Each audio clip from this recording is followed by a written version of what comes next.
I guess guys do want to come here. You talk about Cam Sutton coming from the Pittsburgh Steelers. You know how that franchise is run from top to bottom. So to leave Pittsburgh and come to Detroit, let you know a little bit about Detroit. You see C.J. Gardner-Johnson. He was actually offered more money, according to sources, to be in Philly, to stay in Philly. He chose to come to the Detroit Lions. I think it's the guys but Dan Campbell and Brad Holmes are going after. The guys that they're bringing in, they just fit that grit. And I don't want to keep bringing up grit, but they just want to be here. They know how Dan Campbell is. They know how he coaches. They know he's aggressive. They know he's transparent. He's going to tell you what it is.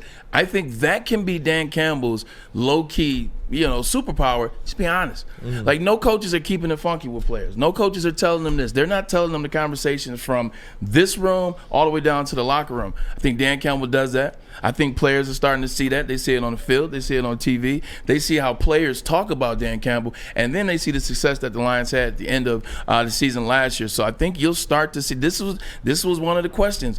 Is Detroit a destination place? Like, we've talked about this for the last couple of weeks. We think we're good. We know we're moving on the right path. But how do free agents feel about us? How do they feel about us in other states? Cam Sutton signs here.